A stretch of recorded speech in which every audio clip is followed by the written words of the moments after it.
Raíces Abiertas, un espacio de cultura y diversidad al alcance de todos, donde la educación es nuestro mayor recurso cotidiano. Sean bienvenidos de la mano de este servidor a esta nueva aventura.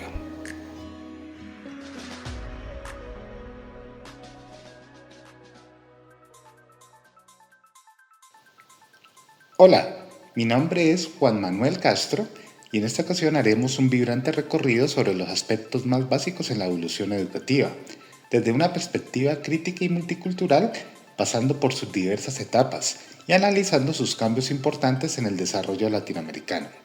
Hoy en día, la educación siempre pide un cambio necesario que reafirme su carácter crítico a la vez que genere garantías de orden estatal para incrementar sus niveles de análisis y cobertura en un mundo acontecido por el constante conflicto y los innumerables retos, ya sean ambientales, científicos, productivos, inclusivos, de justicia social y económica o simplemente el abastecimiento de ideas críticas ante una sociedad que a veces pareciera no tener futuro. Es en este campo donde la labor del docente contribuye de manera efectiva en la formación integral del educado. Somos protagonistas de esta nueva historia, pero cabe preguntarse hasta qué punto estamos preparados para ello.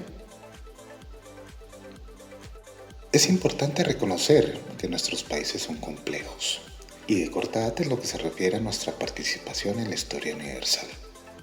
Ojo, hemos comenzado entonces con una gran mentira.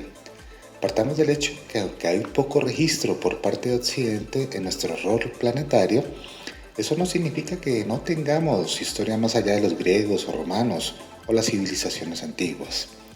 En esa sección del ombligo del mundo donde nos encontramos, Latinoamérica será siempre algo denso, desde las perspectivas, ¿no? Partamos que ya teníamos conocimientos agronómicos, científicos, culturales, matemáticos, sociales, astrológicos, militares, religiosos, medicinales y hasta artísticos antes del arribo de Colón a estas tierras.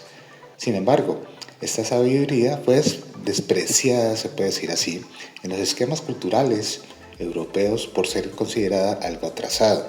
Nuestra tendencia a la naturaleza estaba inmersa en una relación tan estrecha que todo se concebía como parte de ella. Luego, con la llegada del español a territorios americanos, tal como nos dice Pérez e Hidárraga, la educación del siglo XVI y XVII estuvo a cargo de órdenes religiosas, tales como los jesuitas y también los dominicos. Muy pronto, con las ideas de la Ilustración, la educación se orientó sobre las letras y la ciencia, donde se destacaron las misiones religiosas. En el siglo XIX y en el siglo XX, la educación fue más de enfoque utilitarista, donde las escuelas activas primaban los avances científicos y las ciencias humanas. Eso sí, entre una coyuntura política entre conservadores y liberales, valga el caso para Colombia, ¿no?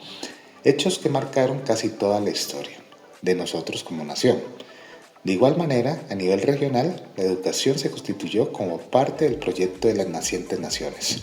El papel de la Iglesia, aún en estos siglos, sigue muy ligado a los procesos educativos en gran parte en América Latina, dando cambios más adelante sobre el siglo XX en una visión multicultural. Este es el caso de la Revolución Mexicana, que generó nuevos estudios sobre las temáticas indigenistas. En la década de los 60, el enfoque de la educación cambió hacia formas de las políticas más desarrollistas, generando una educación técnica y profesional para el uso del mercado. Viendo este enorme, pero a la vez corto lapso, cabe preguntarse cómo los cambios en la sociedad a través de la educación, de modo que se estructure ese pensamiento para analizar y criticar todos los factores pertenecientes al ámbito educativo. Estás escuchando Raíces Abiertas, tu espacio, tu cultura.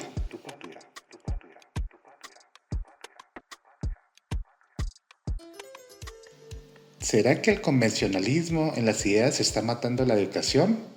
¿El uso de herramientas atemporales nos podrá dirigir a nuevas perspectivas académicas?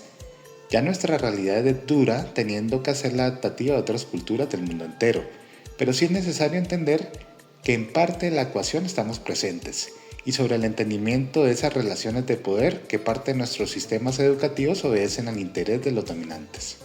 En esos puntos donde la teoría crítica plasma el desear del oprimido, por ejemplo, hasta qué punto podríamos permitirnos ver los noticieros nacionales sin evidenciar los intereses de los dueños de tales medios. Hace algunos años, para el 2019, se suscitó una polémica en torno a un libro de texto para quinto de primaria, donde según cómo se le interprete, la seguridad democrática fue una política de muchos beneficios para la estabilidad del país sin tener en cuenta el costo humano y la relación estrecha con fuerzas paramilitares que aún siguen investigación. ¿A qué intereses obedece la educación en Colombia entonces? Aplicar una teoría crítica en Colombia sería validar las versiones de los que no han sido escuchados. En este caso, abro comillas, así como nos dice Araya, la investigación se convierte en un esfuerzo de transformación a nivel político y un intento por formar una conciencia emancipadora. Cierro comillas. Es desde el aula, los docentes y los alumnos donde está la labor más importante del cambio, y ahí somos protagonistas. Hacer de la pedagogía crítica una acción efectiva, así como nos lo dice Mercedes López López, abro comillas, la pedagogía crítica en la educación es una forma necesaria de enseñanza que debe estar integrada por los actores educativos y cada vez más influyente en el sistema educativo. La nueva educación se orienta al desarrollo de nuevas propuestas, por ello es necesario considerar que las transformaciones deben ser del estudiante como del docente. Cierro comillas.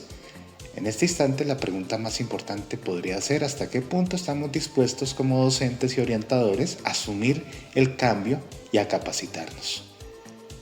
En un lugar como el municipio del Águila, del cual soy docente, en un ambiente con factores problemáticos graves de microtráfico y violencia generacional, ¿cómo una pedagogía crítica sobre la paz podría generar soluciones de bases que sean pertinentes para generar en los jóvenes nuevos estados de pensamiento sobre su realidad cotidiana e histórica?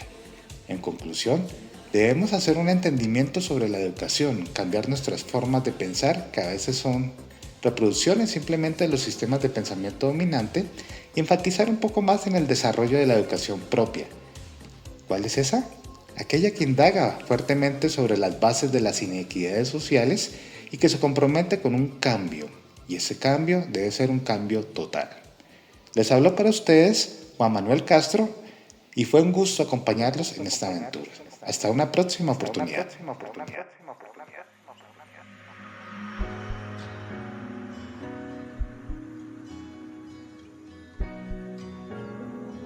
Raíces Abiertas, un espacio de cultura y diversidad al alcance de todos, donde la educación es nuestro mayor recurso cotidiano.